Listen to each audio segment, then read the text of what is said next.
Assalamualaikum warahmatullahi wabarakatuh. Bertemu lagi pada materi berikutnya dalam mata kuliah Statistika Ekonomi Lanjutan. Pada pertemuan ini, materi yang akan kita pelajari adalah korelasi dan regresi linear sederhana. Pentingnya analisis hubungan. Di dunia ini kita tidak dapat hidup sendiri, tetapi memerlukan hubungan dengan orang lain. Hubungan itu pada umumnya dilakukan dengan maksud tertentu, seperti mendapat keringanan pajak, memperoleh kredit, meminjam uang, serta meminta pertolongan atau bantuan lainnya. Hubungan atau korelasi antara kejadian yang satu dengan kejadian yang lainnya. Kejadian tersebut dapat dinyatakan dengan perubahan nilai variabel. Hubungan antara dua kejadian dapat dinyatakan dengan hubungan dua variabel. Di dalam materi ini, kita hanya membahas hubungan linear antara dua variabel, yaitu variabel X dan variabel Y. Apabila antara variabel X dan Y mempunyai hubungan, maka nilai variabel X yang sudah diketahui dapat dipergunakan untuk memperkirakan atau menaksir variabel Y. Peramalan pada dasarnya merupakan perkiraan atau taksiran mengenai terjadinya suatu kejadian.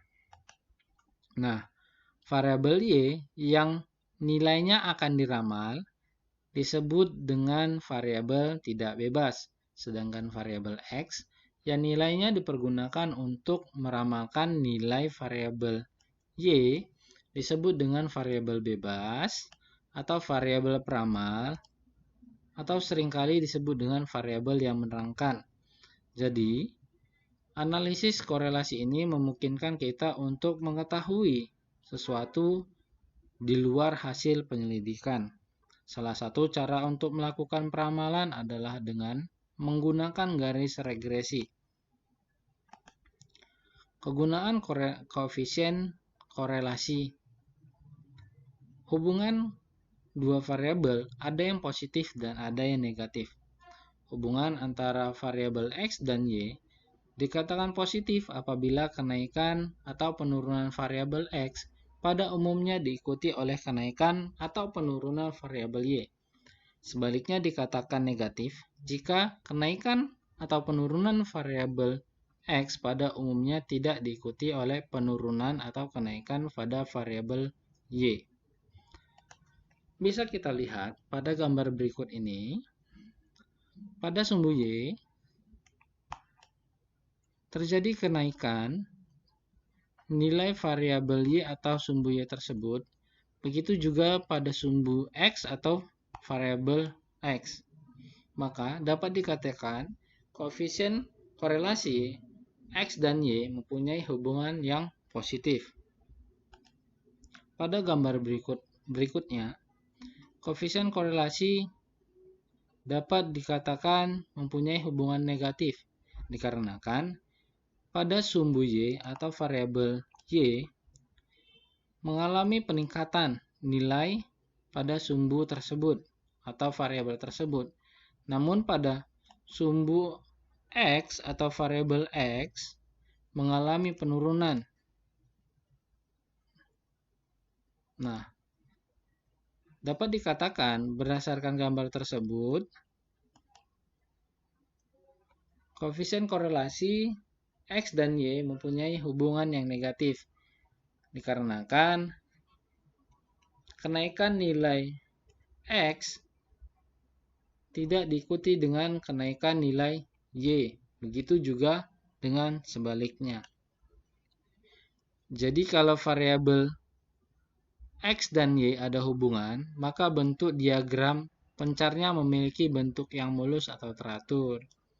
Apabila bentuknya berpencar, tidak teratur, artinya kenaikan dan penurunan X pada umumnya tidak diikuti oleh kenaikan atau turunnya variabel Y. Maka dikatakan X dan Y tidak berkorelasi. Pada gambar berikutnya, kita bisa lihat atau bandingkan di mana variabel X dan Y tidak memiliki hubungan dan memiliki hubungan yang lemah. Nah, kuat dan tidaknya hubungan antara X dan Y apabila dinyatakan dengan fungsi linier paling tidak mendekati, diukur dengan suatu nilai yang disebut dengan koefisien korelasi. Nilai koefisien korelasi ini paling sedikit adalah -1 dan paling besar adalah +1. Jika nilai R sama dengan koefisien korelasi, maka R dapat dinyatakan sebagai berikut. Nah, di sini akan saya jelaskan di mana R sama dengan 1, maka dapat dikatakan hubungan X dan Y sempurna dan positif. Sedangkan jika R sama dengan -1, hubungan X dan Y sempurna negatif. Selanjutnya, jika R mendekati +1 atau +1, maka dapat dikatakan hubungannya sangat kuat dan positif. Sedangkan jika R-nya mendekati -1, dapat dikatakan hubungan sangat kuat tetapi negatif atau dan negatif. Dapat diinterpretasikan pada gambar berikut ini. Nah, jika nilai R mendekati 0, maka dapat dikatakan hubungannya lemah. Sedangkan jika nilai R antara 0 dengan 1 berada pada titik tengah atau sebesar 0,5, maka dapat dinyatakan hubungannya sedang. Sedangkan jika semakin dekat pada nilai +1, maka dapat dikatakan hubungan kuat atau intim. Nah, di sini X dikatakan mempengaruhi Y jika berubahnya nilai X akan menyebabkan perubahan pada nilai Y. Akan tetapi, naik turunnya Y pada sedemikian rupa sehingga nilai Y bervariasi tidak semata-mata disebabkan oleh nilai dari variabel X atau X itu sendiri, karena masih ada faktor lain yang dapat menyebabkannya. Jadi, untuk mengetahui beberapa kontribusi dari variabel X atau X itu sendiri terhadap naik turunnya nilai variabel Y atau Y itu sendiri, harus diikuti dengan menggunakan perhitungan koefisien penentuan. Nah, koefisien penentuan ini ditulis dengan KP. Maka untuk menghitung KP digunakan rumus sebagai berikut. KP sama dengan R. R sama dengan sigma XY dibagi dengan akar sigma X kuadrat dikali dengan akar sigma Y kuadrat. Atau R sama dengan N dikali sigma XY dikurang sigma X dikali sigma Y dibagi dengan akar dari N dikali sigma X kuadrat dikurang sigma X pangkat 2 atau dikuadratkan dikali dengan akar N sigma Y kuadrat dikurang dengan sigma Y pangkat 2 atau dikuadratkan.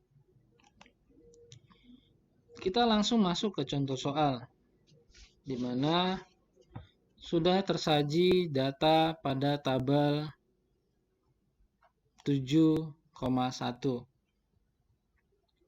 Data ini kita susun untuk menyesuaikan dengan rumus yang kita gunakan.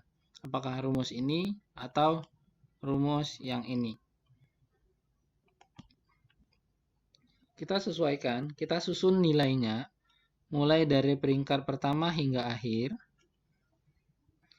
Kemudian untuk mencari sigmanya, kita kalikan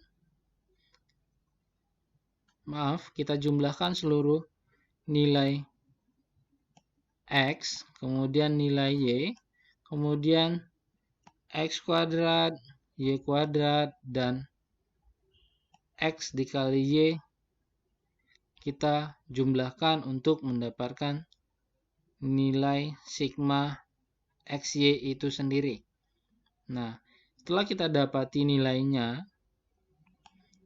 tinggal kita substitusikan atau kita masukkan ke dalam rumus. Di mana kita ketahui tadi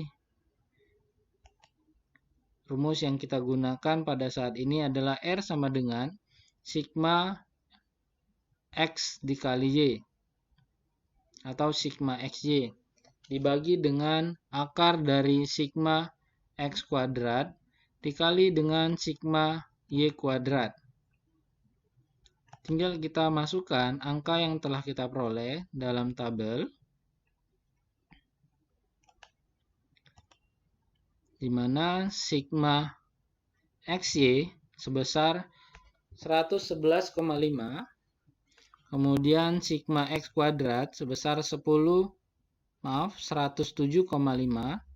dikali dengan akar 117,5 yang merupakan dari hasil sigma Y kuadrat. Maka diperoleh hasil sebesar 0,99. Untuk merubah hasil tersebut dalam bentuk persentase, maka kita kalikan dengan nilai 100%. Pada contoh berikutnya, masih menggunakan nilai pada tabel 7,1, tetapi pada contoh ini kita menggunakan rumus yang berbeda untuk membuktikan hasil tersebut benar-benar sama, meskipun rumus yang digunakan itu berbeda. Nah, diketahui N dalam tabel 1 tadi, N adalah jumlah data, di mana jumlah data ini adalah sebanyak 8 data. Kita hitung 1, 2, 3, 4, 5, 6, 7, 8. Maka nilai N adalah 8. Nah, kembali kita masukkan saja hasil dari perhitungan kita di dalam tabel pada tabel sebelumnya. Tinggal masukkan ke dalam rumus, di mana N tadi 8, sigma XY ada tadi 499, dikurang dengan sigma X sebesar 50, kemudian sigma Y sebesar 62, kemudian sigma X kuadrat tadi 420. Setelah kita masukkan ke dalam rumusnya, untuk memastikan kembali, silakan kamu hitung ulang menggunakan kalkulator, maka hasil yang akan didapati sebesar 0,99 yang telah dibulatkan.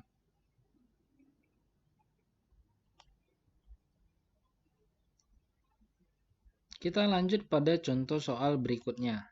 Nah, di sini pada tabel 7,6, 7 atau 7.6, diketahui sebuah data dari tahun 1978 hingga 1985, di mana masing-masing tahun tersebut sudah tersedia data pengeluaran konsumen rumah tangga atas harga yang berlaku, kemudian pendapatan nasional per kapita atas biaya faktor produksi yang berlaku, produksi domestik bruto atau atas dasar domestik yang harga yang berlaku, kemudian pembentukan modal tetap domestik bruto atas dasar harga yang berlaku.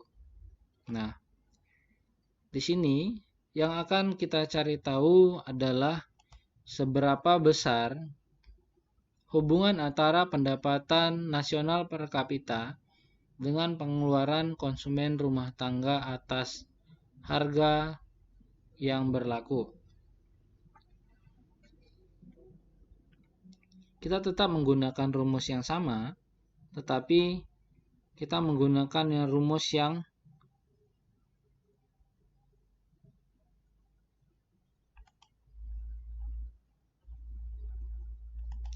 ini atau rumus kedua dalam koefisien korelasi pada slide ke-15. Nah, langsung kita lakukan perhitungan.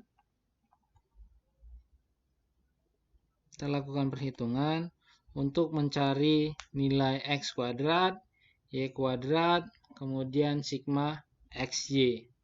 Nah, untuk nilai X dan Y, di mana pendapatan nasional sebagai variabel X, kemudian untuk pengeluaran konsumen rumah tangga itu sebagai variabel Y.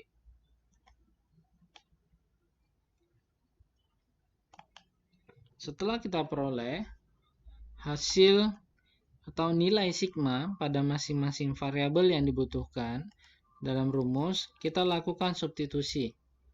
Nah, nilai N tadi sebesar 8, datangnya dari jumlah data yang dimiliki oleh perusahaan. Bukan perusahaan, data dalam pendapatan nasional per kapita atau pengeluaran konsumen rumah tangga.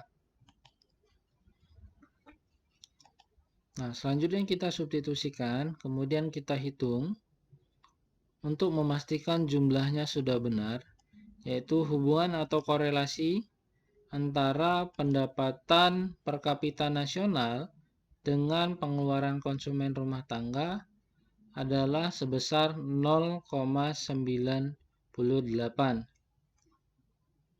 Atau dapat dikatakan koefisien korelasi atau hubungannya itu sangat kuat dan berbentuk positif. Nah, kita selanjutnya masuk pada soal kuis. Soal kuis ini menggunakan data pada tabel 7,6 atau tabel 7.6. Nah, soal kuis ini dikumpulkan pada jam terakhir sesuai dengan perkuliahan kamu yang sedang berlangsung. Misal, kita masuk pukul 9 dan berakhir pada pukul 1.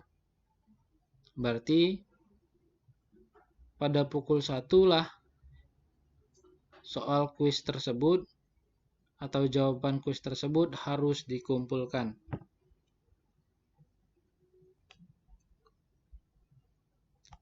Selanjutnya, kita masuk ke koefisien korelasi dengan data berkelompok.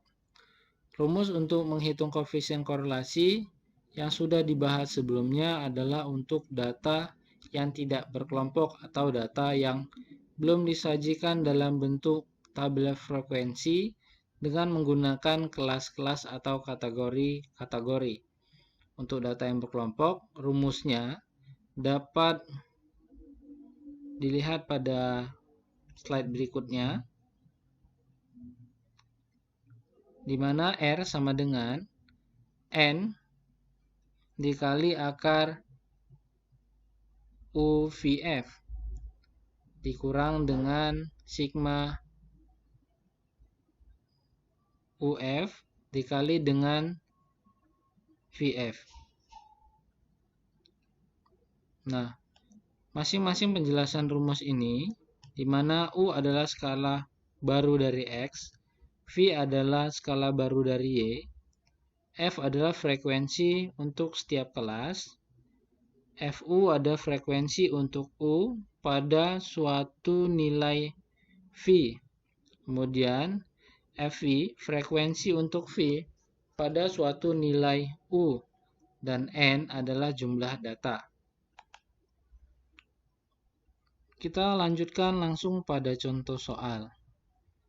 Nah, di sini kita telah mempunyai data dengan masing-masing rentang kelas yang berbeda atau masing-masing rentang nilai yang berbeda.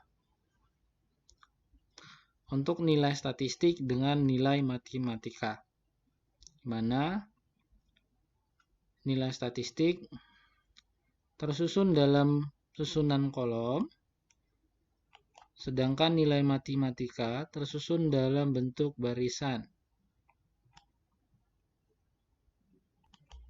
Pada data yang disajikan dalam tabel 79 ini, di mana masing-masing nilai matematika dan statistik dengan rentang 90 hingga 99, untuk nilai statistik itu ada 10 orang, kemudian 80 hingga 89, untuk statistik itu 16 orang, kemudian 70 hingga 79, untuk nilai mata statistik itu ada 24 orang, kemudian 60 hingga 69, untuk pelajaran statistik itu ada 21 orang, kemudian 50 hingga 59 ada 17, kemudian 40 hingga 49 ada 12 orang. Gitu juga dengan nilai matematika. Untuk rentang nilai 90 hingga 99 itu ada 10 orang. Kemudian 80 hingga 89 itu ada 20 orang. 70 hingga 79 ada 23 orang. Kemudian 60 hingga 69 ada 25 orang. 50 hingga 59 ada 15 orang. Yang terakhir ada 40 hingga 49 ada 7 orang. Langkah selanjutnya, kita membuat tabel nilai tengah kelas dan interval nilai kelas atau nilai mata pelajaran, baik itu matematika atau statistik. Dalam penentuan nilai 0 pada masing-masing skala baru, baik itu skala baru X dan Y, yang menggunakan nilai huruf U dan huruf V, untuk menentukan nilai peringkatnya dimulai dengan frekuensi terbesar, yaitu pada rentang nilai 60 hingga 69. Untuk ke atas dia negatif 1, 2, sedangkan turun ke bawah positif 1, 2, dan seterusnya. Begitu juga dengan kelas nilai statistika.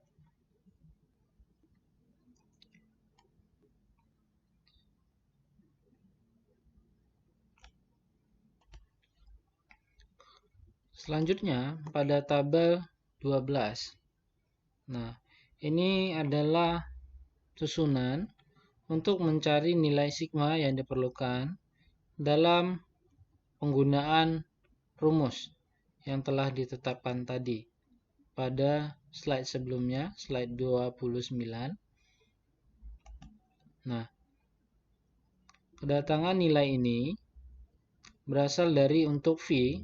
V adalah penetapan titik nilai 0 tadi di awal. Berdasarkan 0 itu adalah jumlah frekuensi terbesar. Ini dia frekuensi terbesar, baik itu untuk nilai tengah V ataupun U. Untuk nilai V, jumlah frekuensi itu berdasarkan dengan frekuensi yang diperoleh pada masing-masing nilai. Kemudian V dikali F, mana V dikali F 2 dikali 10 hasilnya 20, 1 dikali 16 sama dengan 16. Kemudian 0 dikali 24, 0. Kemudian minus 1 dikali 21, minus 21. Kemudian minus 2 dikali 17, minus 34. Kemudian minus 3 dikali 12, minus 36. Begitu juga dengan V kuadrat F. Untuk memperoleh nilai dari UVF, itu menggunakan metode yang berbeda lagi. Dapat kita lihat pada slide berikutnya. Nah, di sini nilai jumlah dari 44 dari UVF ini berasal dari perkalian antara garis yang kuning tersebut dikalikan dengan angka 2 pada V. Nah, di sini 1 dikali 2, kemudian 2 dikali 4, kemudian 3 dikali 4, kemudian ditotalkan secara seluruh, di mana memperoleh 2 ditambah 8 ditambah 12 dikali dengan 2. Nah, hasilnya sebesar 44. Begitu juga dengan UVF pada baris berikutnya yang sebesar 31. Begitu juga dengan yang 0, minus 1, 20 hingga 33. Dan 125 adalah sigma dari UVF-nya.